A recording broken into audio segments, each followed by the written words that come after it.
Hey, everybody, welcome back to another episode of the Hemmings Hot Rod BBQ. On this episode, we are talking car shows with one of the best gentlemen in the industry who's actually built one of the best car shows in the industry. We're talking to Phil Painter of Muscle Cars at the Strip in Las Vegas. Phil, how are you doing today, sir? I'm great. How are you, Mike? Hanging in there, man. You know, it's California weather, so it's like 70 and sunny. So, the rest of the country is under 2 feet of snow. I think we're doing okay. Well, I'd have to agree with you. It's similar here in Las Vegas today. I'm looking at the palm trees as I look out my window. It's no reason to complain. Oh, perfect. So one of the reasons that I wanted to have you on, I wanted to talk car shows because, like I said, a lot of the country right now is under snow, but in 2 months, 3 months, they're going to be out of snow. Car show season is coming up. Everybody, as we know, is probably in the garages working on whatever project they have and getting it ready for the upcoming season. You have developed one of the best car shows in the industry with Muscle Cars at the Strip in Las Vegas. And you've been doing this for, is it 20 years now? Yeah, it's 20 years. This March will be 20 years. Yep. Okay. So one of the things that I want to talk about with the audience and yourself is, there are so many different styles of shows out there, right? You've got the big shows like like when we talk about exotics, like Amelia Island and Pebble Beach and stuff like that. You have local cars and coffee. You have like things like Carlisle and stuff like that. Your show is a bit different because you've combined not only the show element, the swap meet, drag racing, autocross, panel discussion. You've really kind of crafted this automotive mecca around classic muscle. Was that an intentional thing when you first started? And the other thing is, and we're going to go into more of it, but I also want to talk about the existing importance of the car show as we know it today. Okay. So the genius of our event is all the credit goes to my wife. Smart man. My wife, Jill, when we finally won the Mopar Nationals in 2002, after trying 4 different attempts and taking second place twice or 4 times, we finally won the Mopar Nationals in 2003 with a highly modified Pro Touring Challenger 20 years ago, supercharged, all of the things that you look for on a Pro Touring car. We put in an application living here in Las Vegas with the Las Vegas Motor Speedway.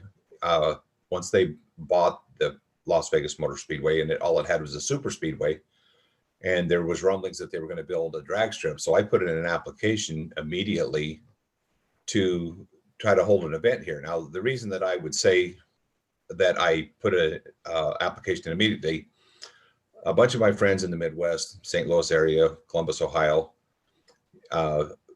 once they heard that the Las Vegas Motor Speedway was going to build a drag strip, about 10 of my friends got together and said, we should get together and we should do an event in Las Vegas. So I put in an application, and the management at the time said, we don't think so. Okay. So I called up my buddies in the Midwest and I says, well, this is going to be a little harder than I thought. Right. And so to make a long story short, after September 11th, they hired a new manager at the track, and he was looking through his file of things that had worked and not worked previously to that. And he got to a turn down file and he found my application. Right. And I had just won the Mopar Nationals, which was the thing that I had tried to do with my wife. Yeah. With 3 different cars. We fully restored a 70 TA Challenger, plum crazy one, a B5 Blue Hemi Cuda, and then this lime green Challenger that was affectionately called the green thing. Okay. Was the car that finally won the Mopar Nationals. So I was dropping my wife off at the airport, and like any guy, feeling my oats that day because she was flying home from St. Louis, and I was going to leave my rig in St. Louis for another show, Monster Mopar. And as she's exiting the truck, I told her that I loved her and that when we get home, I'm going to sell my car, going to sell the trailer, and I'm done with all of this. Okay. So I went over into the waiting area at the airport, waiting for her flight to take off because it was a rainy afternoon. And I get a phone call from the Las Vegas Motor Speedway, and they said, hey, we got your application here. Why don't you come and talk to us? Are you still interested in doing this? So a few hours later, when she arrived back in Las Vegas, I called her up and I said, Jill, what do you think about doing a car event? And the first thing out of her mouth, Mike, was, I would support you in doing a car event if you did it in a way that it was fun for families and fun for husbands and wives. Okay. So the emphasis was on, let's put together something that's an event, it's a happening that wives can come to, and they can use the reason to come to Las Vegas as a vacation. The wives Sure. can come for a day, day and a half, and the husbands can go out and get their fix, and then at night they can have time as a couple. Sure. So Of the course. genius of the diversity of the event, that credit has to go to Jill. Okay. So we've all been to shows around the country, right? We've all seen kind of how they run. You know, Las Vegas Motor Speedway is it's a venue. It's a massive venue. It's 1 million square feet. But and a lot of times when you go to different car shows, they're always themed. Now, muscle cars at the Strip used to be Mopars at the Strip. I know that because, that's what it was for years. And now it's muscle cars. So you've included all the other brands.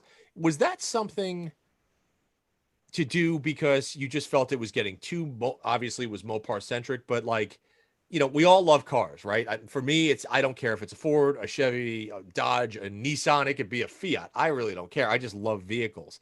So was it one of those things where you said, you know what, let's bring in the entire automotive populace here. Let's kind of open the gates, see what comes in.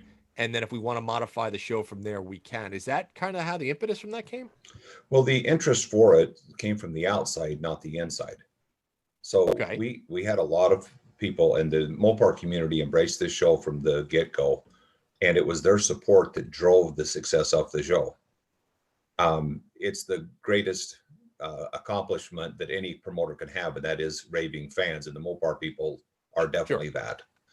And when we started doing the event, we had Ford and Chevy guys say, why don't you let us come to your event? And I kept turning them away. I had guys offer to change the motor in their car and put a Mopar engine in a Mustang so that they could come.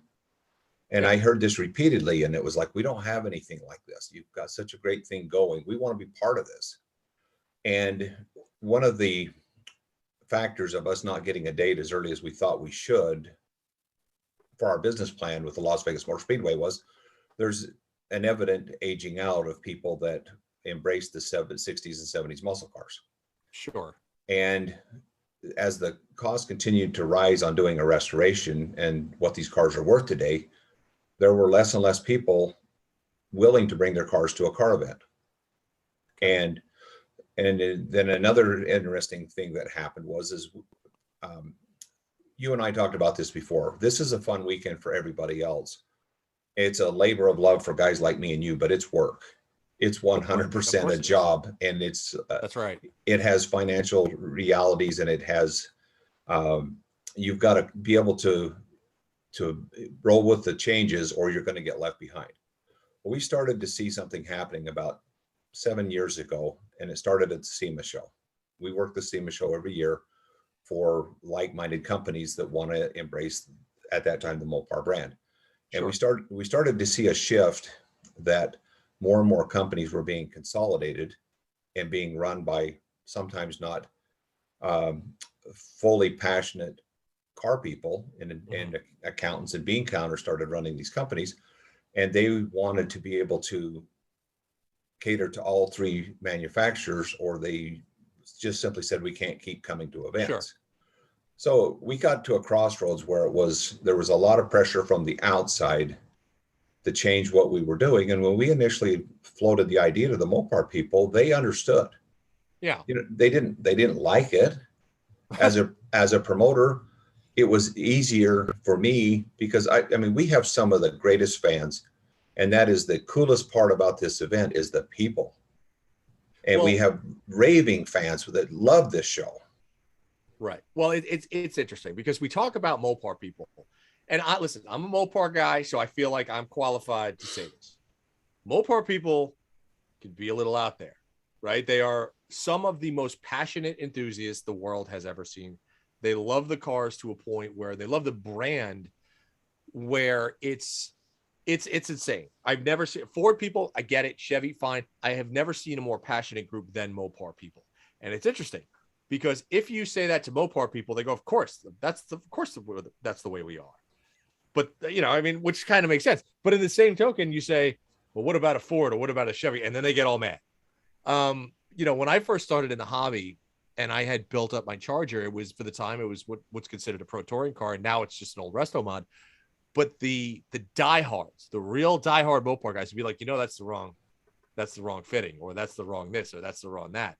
And I've seen this change over the years, where now you're getting late model stuff. You're getting new Challengers, new Chargers, everything from Magnums and different Chryslers that are coming out. And like, just to your point, the real classic stuff has almost, you're seeing almost like a 50-50 split. Would you say that's right, especially when it comes to the racing?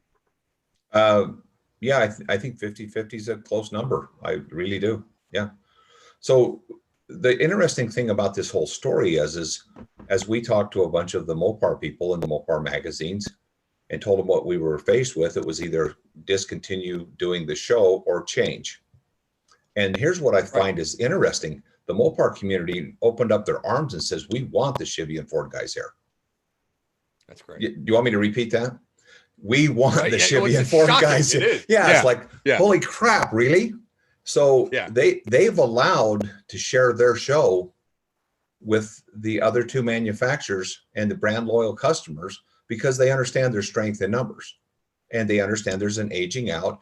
And then with this being 7 years old, meaning when we saw the change starting to happen, when I was growing up, my dad was a Dodge dealer for 65 years in central Utah and southern Utah. And I was too young to ever partake of the 70s muscle cars. I graduated from high school at the very end of that. Okay. And so we all loved the 70 muscle cars because we didn't think that they were ever going to build anything again, right? Sure. Lo and behold, the manufacturers saw how passionate the fans were and decided to build a new car. And in the Dodge camp, they actually debuted the prototype for the Dodge Challenger at our event in 2007. Wow. And the people went absolutely crazy. That could it possibly be that the manufacturers would build another muscle car in our lifetime? Sure.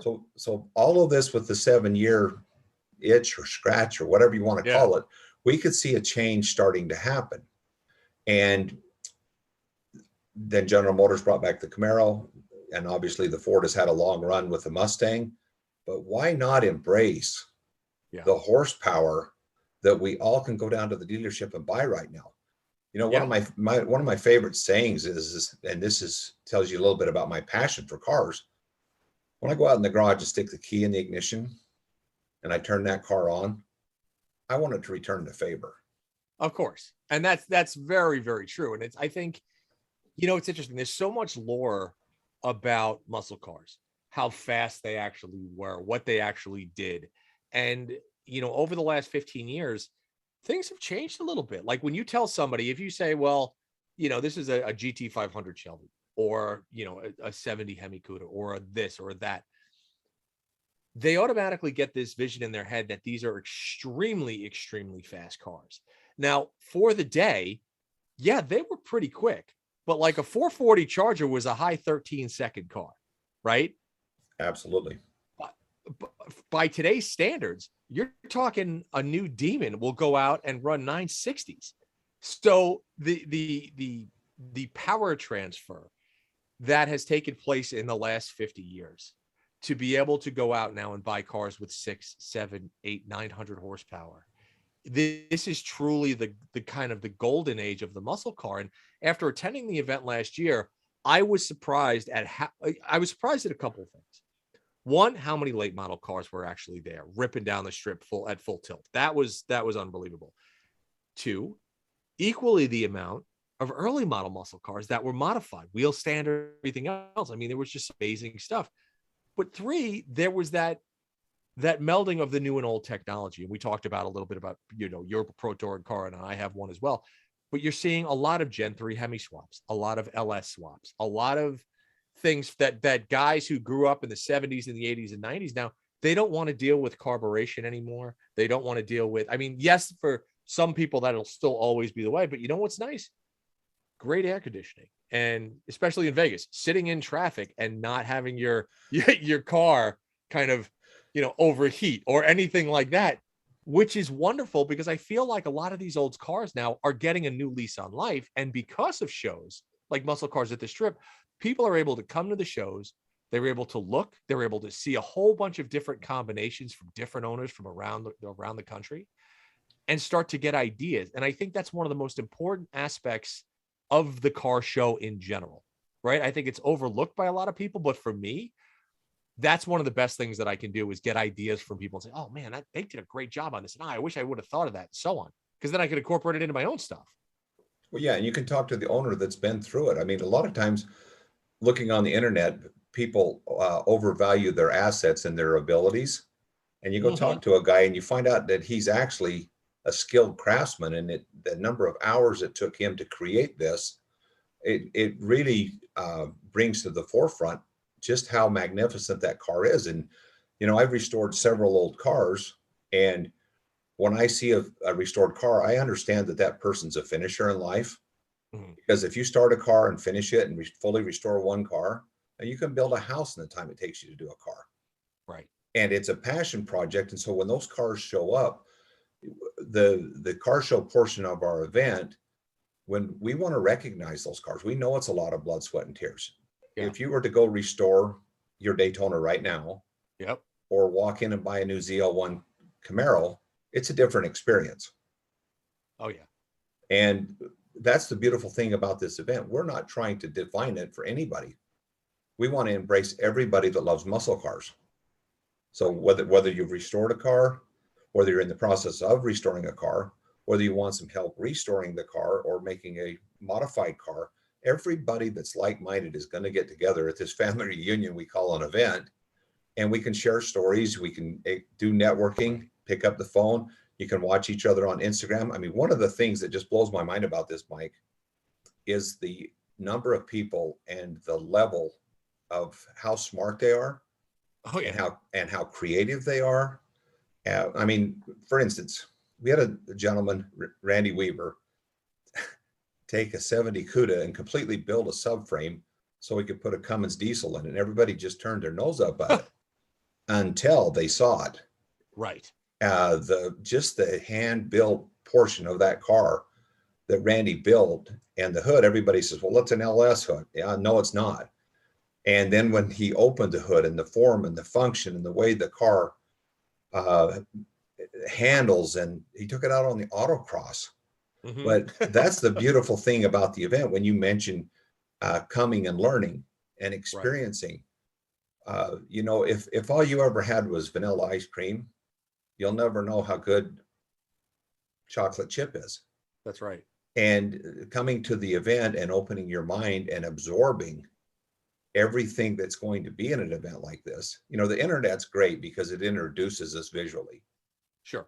But it's a whole nother experience to come to an event and hear somebody stick the key into a 700 or 800 horsepower motor and listen to that thing just make your heartbeat jump. Now you're having an experience. Well, that's very true. That's very true. So let me ask you this, and I want to pull you out of the promoter role for a second. Sure. And kind of just go into the, because it's interesting. I mean, you as a promoter, as somebody that's created a show, your job is to make a show enjoyable for everybody else, right? Which you do. Having attended the show, it's absolutely outstanding. My question is, as an enthusiast, is that a difficult line to walk? Meaning, there are things at your show that I'm like, that I wanted to see, that I ran to, that I wanted to look at, and I was able to spend my time. Is it difficult to kind of play both roads? Because as an enthusiast, I'm sure you want to walk around and see everything that's there and spend time with the people there and stuff like that. But as the show organizer, your role is also to make sure that everybody else has a great time. How do you manage that? Because I don't think anybody has any idea what goes into the back end of putting on a show of this size, or any show for that matter. Well, I appreciate your observation on that. So as an enthusiast, I still will go to a car event and I'll go by myself because it's still as passionate today as it was the first day. It's never wore off for me. Okay. So when you come to an event that I'm involved in, know that 60% of what you saw, because people will say, well, God, it's not as big as it was, or we've had COVID, blah, blah, blah, blah, blah, blah, blah. Well, can you imagine what it'd have been like if I didn't work my rear end off and use my network to get as many people to convince to come out and work with the hotels and work with the city and work with the track? That'll just give you a little bit of an idea. I've done a lot of things in my life. I've run car dealerships. I bought thousands of cars. I helped put on an event in Saudi Arabia for the king. So those that know me know that I've been blessed to be able to do some pretty fascinating things in my lifetime. But the answer to your question, I think I can go back to the very first event. When we were putting on the first event, we were overwhelmed because on Friday was supposed to be a setup day. And we literally had people 4 wide all the way to the marquee on I-15. And a couple of the track officials come over to me at 7:30 in the morning and looked at me, and the exact words were, where in the hell did all these people come from? Well, we put in that effort, and again, we are blessed to have some awesome fans. So the answer to your question was, as we looked at our first event, and we made a lot of mistakes. About 5:30 in the evening, I had to go back to the front gate of the event, and I looked around, and I was sure that everybody wanted to line me up, zip tie me to the fence, and beat me with a ball bat. Okay. And then I looked around, and nobody cared that I was standing there by the fence talking to the track officials. They were sitting in their pits, having a barbecue with a group of friends. And this was repeated all over the track. And what I realized was I was able to get everybody together, but the way the event grew was out of their own passion. Right. And I think the greatest thing that we did was realizing that this is not about us. And so we have been students over the years to talk to our event enthusiasts and ask them what they want. Because everybody's got a different definition of what an event is. You know, if you go to a car show, 2 or 3 hours, most people are bored. You take a car guy like me or you, I can spend 3 days there. Absolutely. And then you start putting drag racing and autocross with that. That's order pizza because I'm not leaving. Well, and that I think it was one of the biggest things, is that the diversification at the event from the event side, right? I think a lot of events, listen, the fact is a lot of events just don't have access to that. They don't have access to a drag strip. They don't have enough room to do an autocross or a swap meet or stuff like that. I think that was one of the things that when I go somewhere, I look for that. I look to, okay, it's not a how do I get the most bang for my buck? It's how do I get the most automotive stimulation, if you will, right? Because as somebody who does drag racing, who does road racing, who loves to just walk around and talk to people and look at cars and things like that, it was fun. And it's hard to explain, but there a lot of times at a car show, everything is so packed together that you feel pressured to go and see everything in a very compact amount of time, and you miss stuff. And for those out there, this is one of the few shows that is literally a 3-day event. It's Friday, Saturday, Sunday. And the best part about doing that is you could spend 1 full day, 2 full days, or 3 full days just doing whatever you want, walking around, observing, talking to people, having, like you said, a barbecue, talking to the guys at the autocross, talking to the drag racers, getting your fix of old cars and new cars. It was cool. And I sometimes worry that I'm hoping these events stick around for the future after seeing how difficult they are to put on. And I'm trying to stress that to everybody, because I don't think anybody realizes the amount of time and organization that it takes to do one of these shows. Well, I appreciate you recognizing that, because it takes a whole gamut of skill set to be able to pull this off. And my previous comment, it's about the passion of the people that come there. So we try to provide the format for everybody to come and do what they want. You know, this is something that's seems so obvious, but people overlook it. If a drag racer's at an event, he's not just there to drag race. At some point, Right. he built a few cars. He walks over in the car show. He can really appreciate what he sees in the car show. And he's probably been through the swap meet at least twice because there's something that he always needs, because most drag racers have another project at home, or they're putting a car Right. together for somebody else that wants to do it. And the same thing with the autocross. So, and I think what COVID has taught all of us, when you talk about how hard it seems to put an event like this on, it's a monster task. Yeah. And when you, I mean, I got a phone call today from northern Saskatchewan. Think about that. It's colder than a fart in a dead Eskimo up there, and the gentleman can't wait to come to Las Vegas. And when you start getting those phone calls, I thought they were calling the wrong number the first year. It's like, why would somebody from Canada be calling me? Well, some of the most passionate muscle car fans in the Western Hemisphere are on the west side of Canada, Alberta, and British Columbia and Saskatchewan. And you talk about beautiful cars. Mike, do you have any idea how awesome it is to get to know some of these people? And every year they show up, they call you on the phone, they thank you for what you're doing. So when you talk about how hard it is to be a promoter, there's the flip side of that. Yeah. And over the years, as big a town as Las Vegas is, the hotels, the Las Vegas Motor Speedway, some of the entertainment came back and coined this event. We love your event. It's like a big family reunion. I mean, yeah. What greater endorsement do you want than that? Well, I think that's a big thing, right? I think and again, this goes back to the entire premise of the car show, right? When I was living on the East Coast, back in New York, there were a couple of car shows that we would do every year. Hemming hosted a show called Muscle Palooza up in Lebanon Valley, up in New York. There was Chrysler's at Carlisle, and things like that. And it was difficult sometimes it was difficult to get there. But the fact is, we always had our set group that wherever we were, we would always meet at that show. And it was one of the few times that we could actually get together, because the fact of the matter is everybody's busy, right? Everybody has work, everybody has kids, everybody travels, everybody's got, shit that's going on in the background that nobody knows about.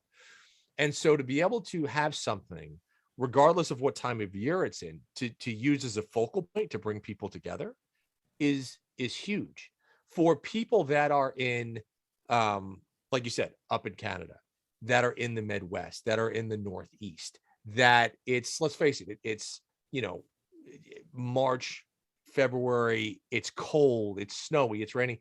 This is one of those few events that re-energizes people, right? They can get on a plane, they can go to Vegas, they can have a great time at the show, they can go to the Strip, they can see a show, they could go to, have some great meals, but they also get kind of a little adrenaline shot for when they go back to wherever they're from in the cold North or the cold Northeast or wherever. And they'll look back at that car and go, I really got to get my ass in gear to get this thing running again. And I think that's a very overlooked thing, when I think about car shows, because it's every time I go to a car show, I go, oh man, I really got to work on my car again. And it's a motivation. And one of the other cool parts was at your show, there was everything. There weren't just beautiful cars. Yes, there were a ton of them.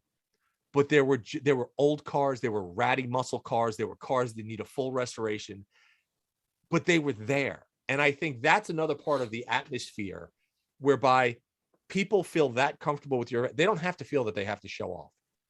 They can bring whatever they have and just enjoy it in a setting that there's absolutely no judgment. That I thought was very, very cool. And that's something I don't see very often, right? Because everybody wants to have the shiniest and the newest and the latest and greatest. Where Muscle Cars at the Strip was just like, listen, man, just show up, bring your stuff and have a good time and enjoy. That's it. Oh, absolutely. Again, it goes back to the first year of the event, where we're not trying to define what it is. We're trying to give people an opportunity to show us what the passion that they have. When I tell you that the Mopar people have opened up their arms and want the Chevrolet and Ford people there, it's 100% the truth. I mean, you witnessed a couple of things at the event that were community things that happened inside the muscle car community, where a car was restored and given to a family that was going through hell. I mean, Sure. You know the Luke Adams story. Luke had battled leukemia, and I saw a picture the other day of him riding in the back seat of this car that Royal Garage did with Courtney Hansen and the staff at John Huff's place up in Casper, Wyoming. These guys in Casper, Wyoming are unsung heroes. They took a car that needed to be finished, and then two of the guys got COVID, and they still got the car done just because they knew that it meant so much to Luke and his family. The memorial that the Las Vegas Motor Speedway did for September 11th, I still get goosebumps when I start talking about it, because this is more than an event. I mean, you can look at the pictures online.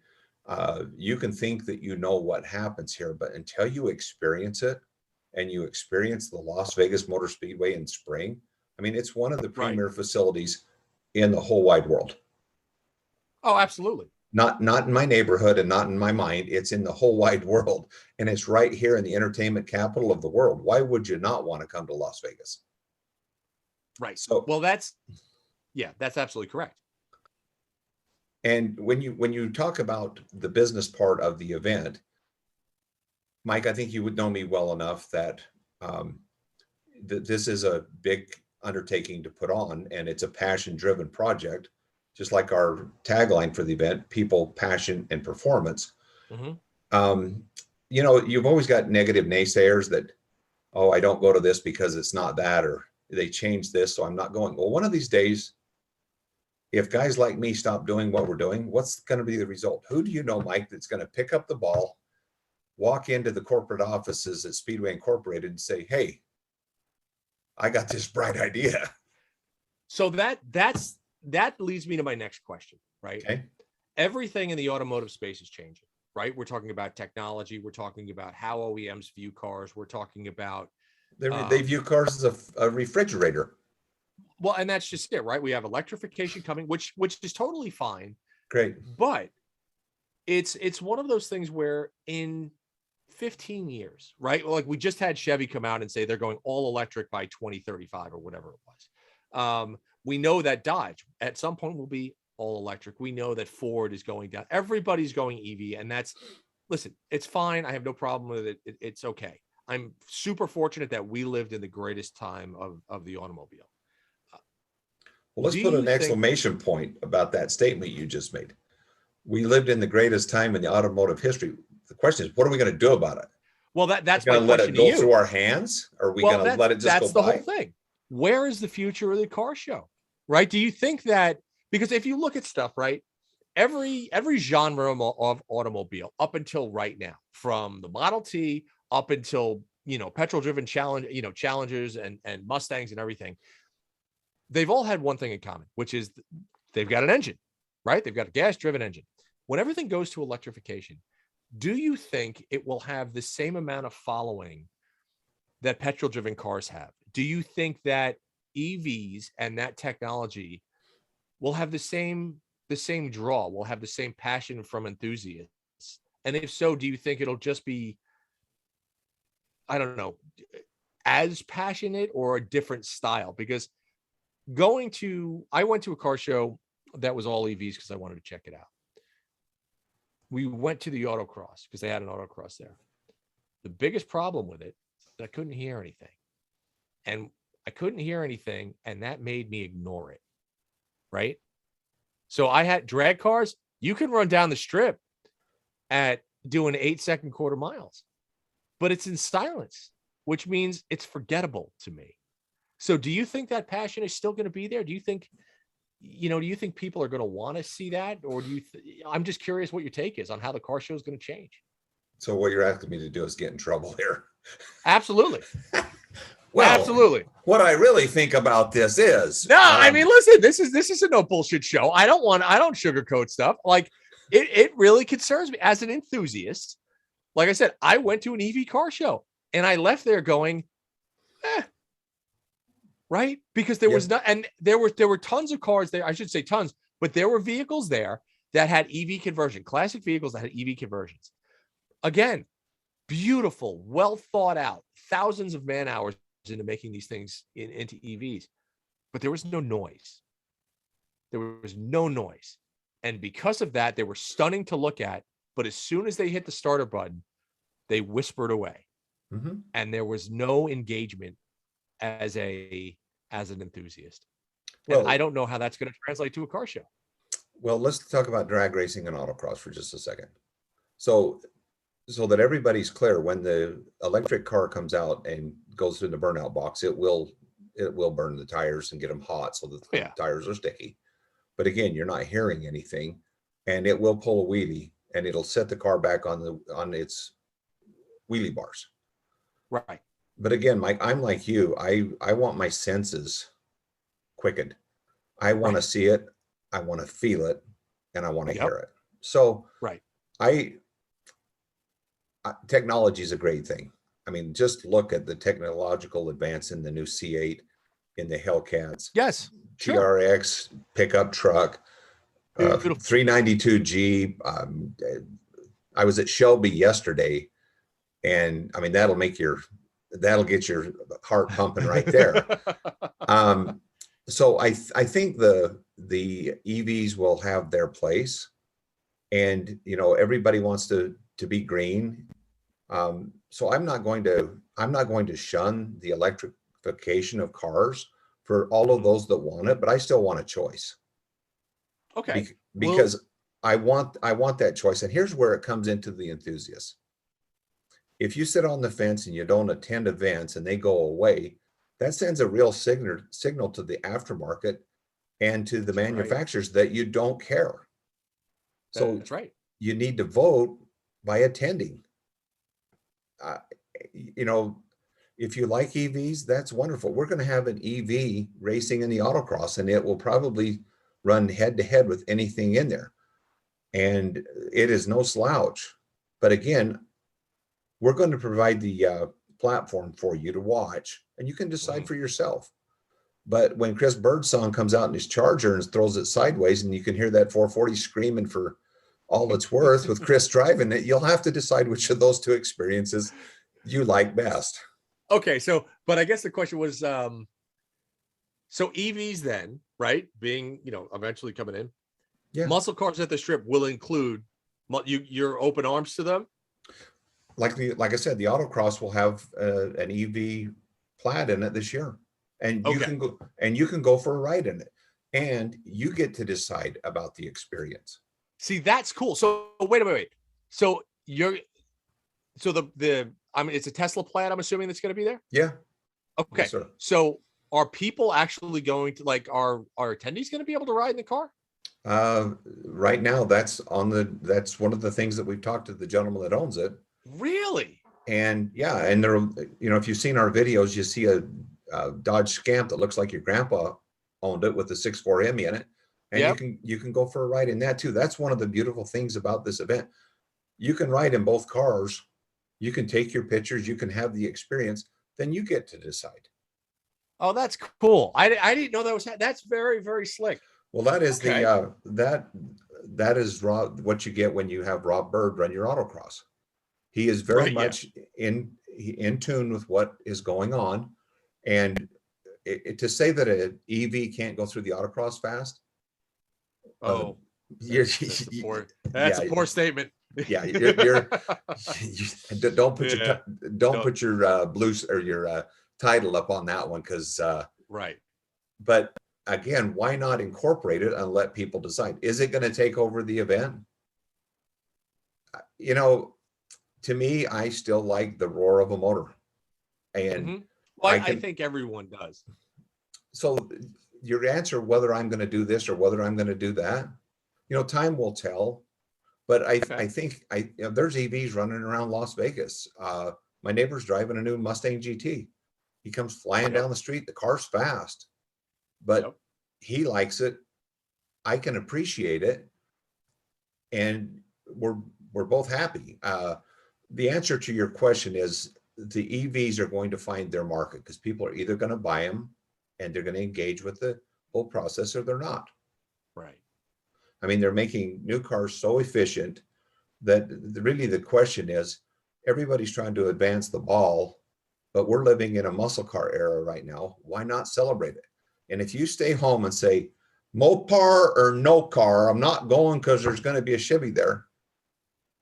You're Yeah. part of the problem. I mean, you're going to have to change the thought process because cars are cool no matter what. When you come out to our event and you can watch the Nostalgia Superstocks pull wheel stands, there's going to be Ford, Chevys, Mopars, Pontiacs, and they'll put them right on the back bumper. Yep. And then you can watch the two fastest Hellcats in the country that have both been faster than 7 seconds. You're going to go away with an experience that is going to make you want to come back to the event again. Right. And digitally, you can watch it all on Facebook and Instagram. But when you're there and you see the effort these guys are going to put through and you see the passion, that's why you go to events. And the question about the EVs, they're welcome to come as long as we know they're coming. We've had them race in the drag race.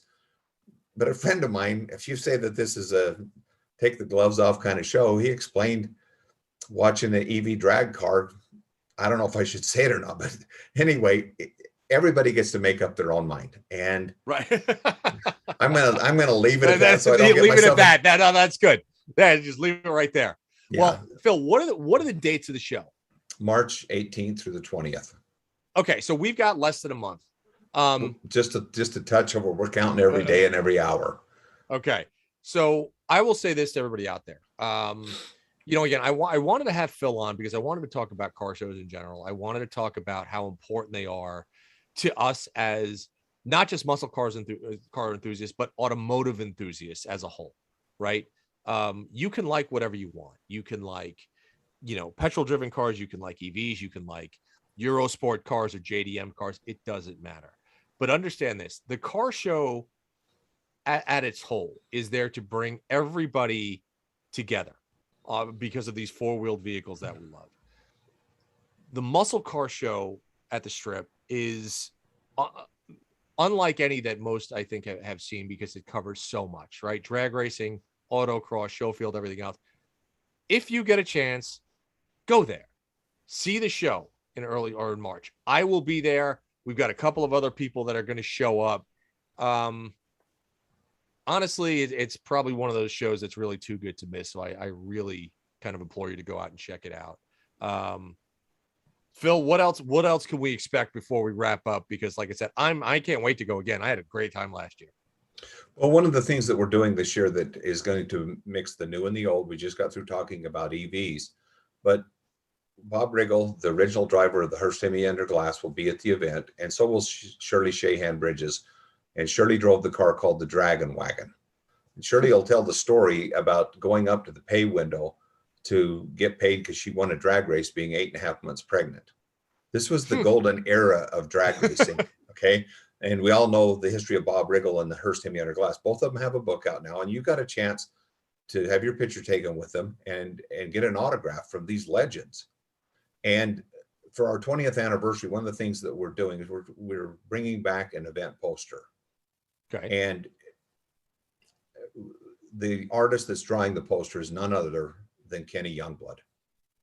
And if any of you have Googled KennyYoungblood.com and you've seen the amount of automotive artwork he's done over the years for big clients, national brands, and he lives right here in Las Vegas, and he wanted to do something to help commemorate this 20th anniversary because 20 years is a big deal. Mm-hmm. And so you can come to the event and get a 20th anniversary poster, and then you can get Kenny Youngblood to sign it the way you want it signed. Where else are you going to get that opportunity? And so just those three things alone should bring the nostalgia people, should bring the people with the modern cars. The event is more than a car show. We've kind of coined this as a car show, and we're passionate about having great cars there, but it's really an automotive experience, and you can see everything, and you'll go home. We know we've been successful if you go home and you are counting the days till the next one. If you go home and you don't want to come again, I have no reason to keep doing this, right? That's exactly correct. That is exactly correct. Well, like we said, the show March 18th through the 20th. I'm going to be there. We're actually going to auction a car off there for Hemmings auction, which will be really, really cool. I know that Phil wants to do a symposium with some key people that anybody in attendance is going to be able to ask questions. And just like as Phil was saying, it's just a great opportunity to get out of the snow, go to Vegas for the weekend, look at some cars, eat some great food, talk to some great car people, and just enjoy. So, Phil, thank you so much for coming on the podcast. We're definitely going to have you back on soon because I want to talk more about kind of the structure of the car show. And I want to get into more of the difficulties in putting it on and why everybody doesn't do it. Because that's a whole nother show that we'll talk about later on. Well, Mike, before we close here, we would encourage everybody to go to our social media at MatsLV. Yep. And also go to our not to our Facebook, go to our website, which is www.matslv.com. Here's something that's cool. When you talk about technology, you talk about electric cars. Mm-hmm. So we have teamed up with the FOAT ticketing service. And if you look on their website, they do a lot of the large venues. They just did the LA Roadster Show, National Roadster Show. One of the cool things about this is when you go in and do your profile at the FOAT, and you're going to come to Muscle Cars at the Strip, and then you attend another event, a racing event or car show that uses the ticketing center system. One of the cool things about this software is once you log into their system and they recognize who you are, and let's say you're a drag racer, you've been down the track, right? Yeah. Your tech card is now digital. You just show your phone to the people at tech. They walk through it. It automatically sends the information to the tower, puts you in your class. Can you imagine how much time that's going to save? So Phil, really wait. No, because this is cool because I didn't realize that everybody. So let me tell you the best part. Okay. So once you're in the system and you go down and make your first pass, and let's say you come back and you want to weigh your car and you're sitting on the scales, your time ticket is now on your phone. That's cool. The second time you make a pass, your time slip is now on your phone. So if you've got 4 of your buddies sitting at home wanting to know what's going on with the car, this is where it gets really fun. Okay, so you've got a distinct difference in your times between run 1 and run 2. Sure. Okay. Well, the guy that's tuning your car back in San Francisco Bay Area, while he's eating his sandwich on his laptop, can go look at the data that you just provided for him instantly. And you go back and let the car cool down and you can change the tune while you're sitting there having your lunch. Huh. Interesting. This is not 1970 anymore. Well, it's just making 1970 more enjoyable. Right. You know, if your grandkids are sitting at home and they want to know how well you did, you're literally going to have it on your phone, put it on your Facebook page, boom, everybody back in Colorado could see. Right. So there's some real advantages, and we just ask people to have an open mind and trust us because believe me, I've never worked with somebody that is so proactive about the end user experience than the people that own the FOAT. They're doing this, and I'm just going to take a page out of Steve Jobs' book. You know, they're showing you technology you didn't know that you needed, right? But once you used it, like your iPhone and your iPad, and you're going to love it. Phil, does that translate also? And I don't know if it does, but does that translate to the autocross as well? Let me just say they're working on some pretty cool stuff. So okay, very good. Yeah. So, but I mean, you've got to get enough data and enough times run through the system to do your beta test, which has been done and it's proven to work. And the racers absolutely love it. But you can see where this is going. Absolutely. No, this is good. And like I said, you know, for people that might not know the technology like this exists, it gives them another opportunity to go out and experiment and to play and to be able to virtually share everything with their friends wherever they are, right? And it makes the user experience and just the interactive experience a hell of a lot bigger than it was prior. Right? It's a win-win for everybody. I mean, who doesn't want that?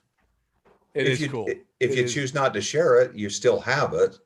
But, you know, if you just run 0.2 faster than you did any time ever in the car, you're going to bet that on, hey, look, my car's faster than it's ever been. I mean, it's human nature. We all want a shot of good news every so often. And the technology is going to be there, so everybody that wants it can use it. But there's just some exciting things happening. And if you went to an event 5 years ago, you need to come back, and you need to bring your friends, and you need to come experience what's going on, and feel of that people, passion, and performance, because it's at events. When you have a promoter that's like me and a co-host like yourself, or a host like you, I mean, we like this stuff. We do. Mike, I got to tell you something. So yesterday, I rolled into Shelby here in Las Vegas. And if you've ever been to Las Vegas, you've got to go to Shelby, America. And I walked up to a couple of guys that were on break, and I started talking to them. They looked on my page, and they started talking trash about the two fastest Hellcats. Oh, we got cars, blah, blah, blah, blah, blah. You know, you've heard it a million times. Sure. What was interesting is Vince, the person that I was there to see, come walking around the corner, and he heard the conversation.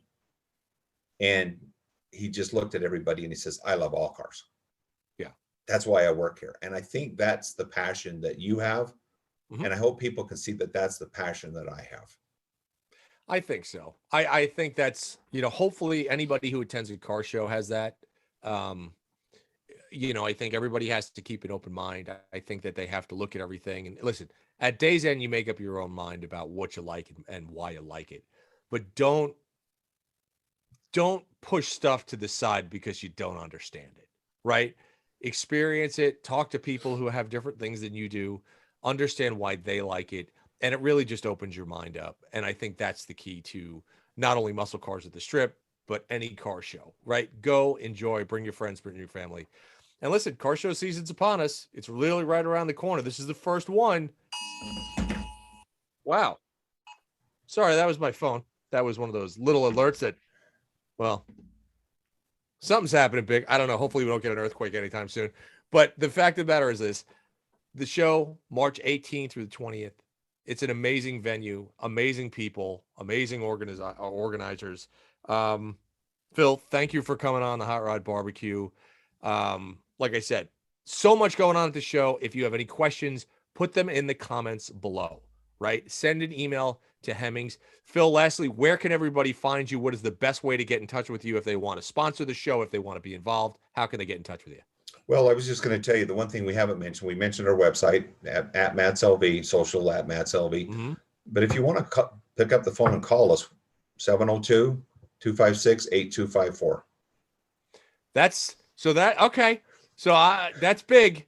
So I'm not big on throwing. All right. I'm not big on throwing phone numbers out there, but you did it. So okay. Here's the deal though. If you have a question, we would rather you call us than to assume that you know the answer.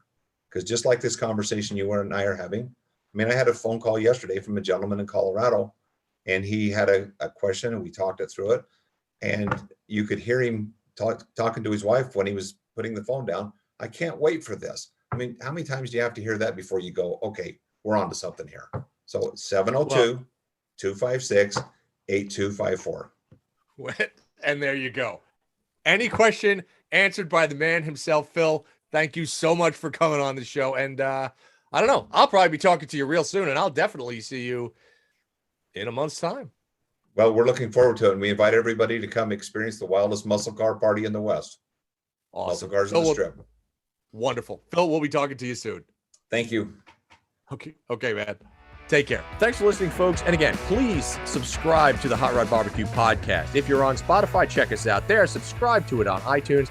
And if you are going to go to YouTube, make sure you go to the Hot Rod BBQ podcast and hit that subscribe button, and we'll come to you every week.